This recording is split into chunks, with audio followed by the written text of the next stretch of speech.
Welcome to this week's Food Sports Central, the podcast of the World Food Championships. I am your host, Mark Conway, and as always, bringing you all the latest and up-to-date information, news, highlights from everything that is WFC and food sport. And, we're fresh off of the World Food Championships. We're a few months out from Final Table. And it's always fun to try to look back at what's going on. What did we see? What are the differences? If you follow us on Facebook and Instagram, which you should, at the World Food Championships, you've seen that we've been posting different pictures, some of the techniques that have happened, some of the new twists and turns that Mike McLeod and the team added to this year's World Food Championships. Things like master judges, things like new categories, things like live judging panels, which really caught the attention of the entire food sport world. And one of the greatest things about it is we saw diversity, not just in the competitors, which, this is by far the most global we've ever been. But I think at the same time, we saw diversity in the dishes. We saw new techniques used. We use different heights, different tastes, different flavors, textures, colors. Color was a big thing I noticed here at WFC. We didn't have a lot of what you would think of as monochromatic platforms. We had a lot of bright, vibrant, bold, active presentations. We saw, everything from smoke to sparkles to you name it. We saw it in this year's dishes. I think that has a lot to do with, number one, the level of competitor in the World Food Championships. But I think also it has to do with some of the exciting categories, which really allow competitors to flex their culinary muscle. They're not restricted to a bun. They're not restricted to a certain type of plate. They literally can do anything they want within the scope of the rules. And I think we saw competitors really understand the rules so that they could then use some new techniques.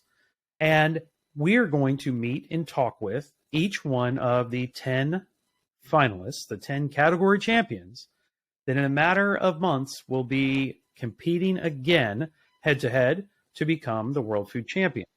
And this time around, we're talking with someone who won an exciting category that a lot of people really didn't know what to expect. They weren't sure where this was going to go. They weren't sure how they were going to go. And it's one of those a lot of people talked about. This category and vegetarian were the two that everybody was equally excited and equally apprehensive about. And then we're talking about the rice and noodle category.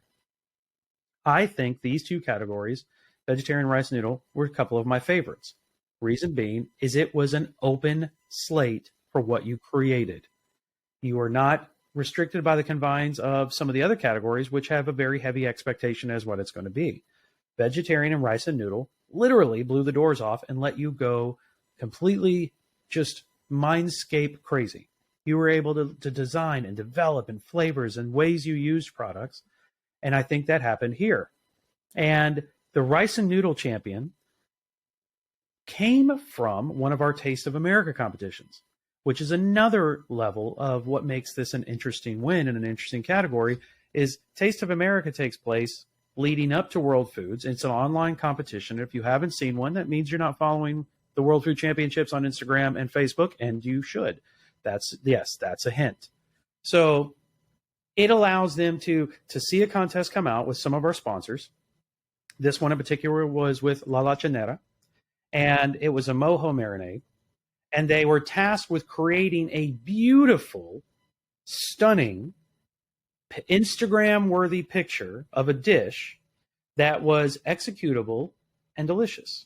And our new champion did just that. That's how he ended up winning his golden ticket to come to the World Food Championships and not only compete in the rice and noodle category, but from San Jose, California, the new reigning World Rice and Noodle Champion, Dan Reighn. How are you, sir? Fantastic. Thrilled to be here, Mark. Man, I'm telling you, there's a lot of buildup to this category because it's that type of category. It's almost that and vegetarian to me were those Instagram categories. And that's how you got to it. Well, thank you very much. It was I think a minor miracle that we won the whole thing, and we had a terrific team. Wendy Brody, who created the potato lattice net, and James Smith from Chateau Wright in Marfa, Texas. Both of them just fantastic to work with. And to be honest, I never cooked with them before. Yeah, we talked about that a little bit before we came on, that there was an awful lot of obstacles and pivots and things that had to be done even before you got to World Food Championships. But of course, at the championships, you really had quite the journey. So kind of walk us through, before we get to your dishes that made you a champion, kind of walk us through this journey you had to getting to where you sit right now as the reigning rice and noodle champ. You know what? I want to say that I first started the journey, thanks to Suzanne Clark. So she had reached out to me via Instagram. I'm a gardener too, and she fell in love with my roses in San Jose, California. And she said, "Hey Dan, I know you're trying to do this TV show. This could be a great opportunity for you to network." And she said, "I encourage you to get into, a couple of the qualifiers." So I entered into the red gold and made a caramelized tomato tart, and I think I placed sixth out of that. And then the second one was La Lechonera Mojo. And so I made a Cuban Thanksgiving. And I bought a triple crown pork roast and added the mojo to the roast, the stuffing, and the gravy. And, fortunately won. And honestly, I made the dish once. I mean, a crown pork roast is expensive to buy. So I'm like, I better get it right the first time. And fortunately I did. And so that was a qualifier that took us to Dallas. And, we did the opening round. We did the Bang Bang Mardi Gras seafood pasta. It was a tribute to just getting over cold, tribute to my team in New Orleans. So it was a playoff of the King's Cake. So it was a green pasta made out of kale and thyme, a yellow seafood sauce made out of creme fraiche and turmeric, and then the purple were the beads and the purple mass on the tray. And that placed us third out of 30. And it was with James Smith, with Chateau Wright, who I'd never cooked with before, because Wendy's flight got canceled the night before. So, there's a million reasons why we should not even be here today. But you know what? Thanks to God, thanks to my team, and a lot of hard work and a lot of sleepless nights. But I bet you're sleeping pretty well right now. Yes, I got to tell you, I wear that medal wherever I go, and really leads to amazing conversations, that I have at the post office or in the grocery store, and I enjoy it. And I think the other thing that for me, I kind of look at the World Food Championship kind of like American Idol or Willy Wonka. Like anyone can do this. Mm-hmm. Like I'm a home chef. I'm not a professional chef, and to be honest, I don't cook that much during the year. My partner does. But when I do cook, and I've had, I'd say about 30 years of hosting lots of dinner parties and so forth. I've got about 50 cookbooks. I adore Martha Stewart, Ina Garten, Nigella Lawson. So I do have that foundation in which to pull from. And I got, a lot of foodie friends that help me get here. Well, I think, too, what people fail to realize is there's an artistry to this whole process too, because we've heard it all for years. We see before we taste. If it doesn't look good, we're probably not going to be as apt to want to dive in. So you took your artistic side and your love of dinner parties and that kind of food that's just always beautiful. Dinner party food is a next level. That is your Instagram food. That's your dinner party food. And I think what you did is you found that right vein to be in, which was your high-speed lane of artistic presentation, put a good team together, which you had to pivot, which again, you put another good team together. And you all worked to your strengths and put together dishes that were phenomenal to look at, just like what you did coming out of the Taste of America contest. You put together beautiful dishes that were stunning, that were works of art, but also had phenomenal flavor profiles. Thank you. Yeah, and again, I give so much credit to Wendy Brody. Wendy, she's my best friend. She's the one that came up with the potato lattice net. She's got a very successful catering company in the Carmel Highlands called Art of Food. And when I first met her, it was at a best friend's birthday party, and she had catered it. And I'm like, who did this taco bar? It's unbelievable. And everything that she touches, it's artistry. And I'm attracted to beautiful things. I've got a lot of friends who are fantastic artists. So I'm very visual, and I'm very much a dreamer. And so, with that, I do like visual perfection. And you really approached it from that. You approached it from each aspect, from the minute detail to the overall, were all completed to plan. You knew what you wanted to see. You knew what you wanted it to look like, even from the variance in color. Like when you were describing your dishes, you talked through why you picked colors, and you made sure the colors were on the plate, not just as a garnish, but a part of the dish. And that goes that, again, it goes back to what we talked about, is a category like rice and noodle really plays to your strengths and allows you the creative freedom to do a lot of different things that maybe you couldn't do in another category.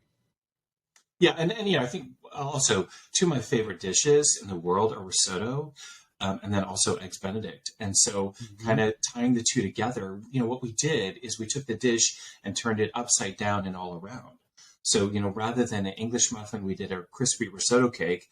And I had always wanted to explore Marfa, Texas, and kind of on the fly, I flew down there, and I ended up becoming friends with Cody McCollum from the Big Ben Fungi Company and James Smith from Chateau Wright. And again, we put the mushrooms and the wine in the risotto, and then created a cake on top of that veal patty, and then a perfectly poached egg, and then the potato lattice net, and then edible flowers. And even honestly, I'd never kind of put it all together until that day. And I tripled the hollandaise sauce, and I think I've made hollandaise sauce maybe twice in my life. So I'm just being really frank and honest. I mean, it was a lot of luck, but I think I do have the foundation, and I chose the right team. Yeah, absolutely. It was amazing. Absolutely. And that's the thing, is anyone can win this competition, whether you're a home cook, a food stylist, a multi-decade executive chef.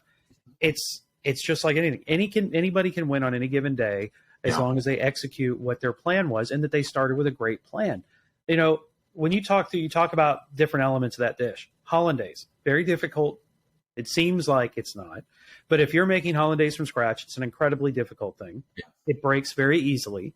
You can also get any one of those ingredients off, and it will taste terrible. Risotto is, as seen on many, many television shows, one of the most difficult things to get correct, and then to turn it into a cake afterwards. The lattice work is a lot of skill. That's a tremendous amount of skill to pull off. And then at the end of the day, how many times have you gone to some of the best restaurants anywhere and you can't get a poached egg right? They're either way undercooked or they're basically a boiled egg. So don't sell yourself short that you don't know, and you shouldn't. There's all these things.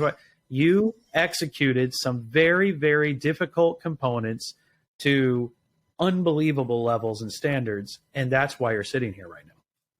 Yeah, I will say, before we were talking about kind of divide and conquering, so we did kind of divide up tasks. So, Wendy was focused on the poached egg and the lattice net, and then James was focused on cooking the risotto and searing the veal. And then I formed the rice patties and then the veal patties, and then designed the table. And then with the hollandaise sauce, the trick with the hollandaise sauce is to make sure that butter's super hot and pour it super slow. Because if you don't pour it slowly, it's not going to emulsify. And and then I pumped up the flavor with extra lemon juice and cayenne pepper. And we all tasted it and we all loved it. And I also wanted to make sure they would plenty of hollandaise sauce on that eggs Benedict, because you know what? When I go to a restaurant and order eggs Benedict, I want to make sure there's enough hollandaise sauce to soak up all the other ingredients on that dish. And it's a critical component. The hollandaise is a critical component in a dish like this, because you don't want anything to come out dry. You want everything to have that gloss of flavor, and hollandaise adds a beautiful fat to the dish that really just gives you that mouthfeel you're looking for when you talk about an eggs Benedict. And, how many times have you been to WFC? Never been. See, and again, that was another point. It's anybody can win. It's your best dish on your best day. True. And this was you made your first run through online competition on the first one you finish sixth, on the next one you win.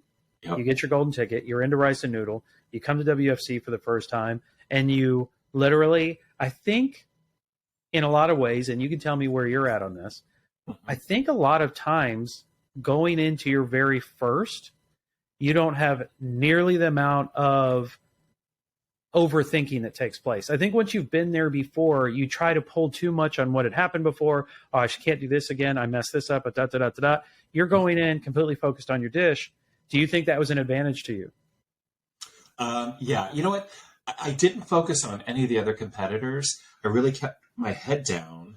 And the other thing that really helped was the personalities of the group. James is, pretty quiet, very focused, very organized. And then also same with Wendy. And so I'm big personality. I'm like the showman. And so I made sure that they had everything that they needed. So I went to 3 different stores and finally went to the Central Market, HEB's Central Market. Phenomenal. It's like Whole Foods on steroids. I mean, unbelievable. And so I made sure I had the best ingredients. And then Wendy's like, Dan, we need a mandolin. So I went to a supply store, a food supply store, to get a perfect mandolin for her. So I know a lot of it's all about preparation and homework. Mm-hmm. So we did all those things. And then literally Wendy had never met James. So the night before we have dinner together, like at 10 o'clock at night, she's meeting James for the first time. We strategize. And again, I would say that I'm a pretty good leader and I'm a pretty good coach. So I said, look, this is the plan. This is what I want to execute. Meet at the condo at 8 a.m. before. Let's get there at 9. And so, look, I probably slept maybe 8 hours the entire week, but I was in it to win it. I'm not one to ever settle on second place. But again, the other thing is I also wanted to make friendships and connections when I was there. So I really made sure every minute counted when I was at the World Food Championship. And you did a phenomenal job hosting it. Thank you. Loved meeting Mike, and then seeing Suzanne in action, and just meeting all the past winners and all the current competitors. I really felt like it was just a lot of love in that place. And that also, I think, reduced my stress level and anxiety. I really wasn't nervous. Good. And it showed. It showed you were in your happy place. Yeah. Your personality came through. And it really benefited you all the way through. Now, since you left, your name was called, big foam check, medal around neck. You already said that you're wearing your medal everywhere you go, and it's almost like a VIP pass into more opportunities. What did you do with your big foam check, that big giant check? So I flew home on Southwest, and it was I ended up getting a later flight because I wanted to celebrate because I had no idea that we were going to win. So I got a later flight and literally 3 stops. So anyhow, I'm carrying this huge check in the Dallas airport, and people are staring at me and so they're like, oh my God, can I get your autograph? Can I get a selfie? I did another social media article, but I really felt like it was oh my God, this is what feels like to be Martha Stewart. And honestly, I loved every second of it. So I get on the plane and we take off, and I think I'm supposed to stay on the plane flight for the next flight. But the pilot of the airplane goes, "Is the World Food Champion still on board?" And everyone's clapping and so forth. So I loved every second of it. But I got to tell you, incredible amount of gratitude to my team, to the World Food Championship organization, and just relishing in it. And we're getting ready to go to the final table with the other 9 amazing champions. What has the media reception been like since you got home? So, believe it or not, I really didn't have a chance to kind of chill out because I had to become a designer at the Culinary Classique, which is a fundraiser for Meals on Wheels. And so that was the next weekend in Pebble Beach. And so Wendy and I flipped roles. She ended up being the head chef, and I was the designer. And during that event, we were interviewed by Carmel Magazine. We were interviewed by the Monterey Herald, which is the big newspaper on the Monterey Peninsula. And I think we're probably going to do an article with the San Jose Mercury and the San Francisco Chronicle. So, you know what? I know that, again, we're trying to do the TV show as well. So really trying to leverage all of the media opportunities and, just getting incredible amount of feedback and support from our followers on Facebook and Instagram. Speaking of Facebook and Instagram, where can people follow the exploits of you, the new reigning rice and noodle champion? So my Instagram handle is Reighn, and that's DREIGHN. And then on Facebook, it's Dan Reighn. And there's no one else with that same spelling. So anyone with that last name is directly related to us, to our family. My Reighn family's in Boise, Idaho. And thank you for all the love and support from them as well. Well, you've heard it here, guys. So while you're following Dan, you want to follow the World Food Championships at World Food Championships on Instagram and Facebook, because that is where you're going to get all the latest information, all the new highlights, and things that are coming down the pipe here, things like Final Table and the 11th anniversary of the event. So make sure that you follow all of our champions and make sure that you follow us on those platforms. And guys, this is this opportunity for you to really connect with people. Just like Dan said, and I've always said this, the World Food Championship, as big as it's the biggest food sport game there is, it is the biggest food family reunion you're ever going to be at. Yeah. Make sure you're making plans to be there for the 11th annual event. And Champ, thank you so much for being on. Yeah, and one last thing, I just want to say thank you and hello to my team in New Orleans, Bryn, Jennifer, and Lori. Love you guys. Hi, guys. And that's it. That's been another episode of Food Sports Central, the podcast of the World Food Championships. Make sure you bookmark www.worldfoodchampionships.com. Lots of information right there. Lots of access to photos, pictures, and everything that you might have missed from the 10th anniversary event. And we'll see you next time.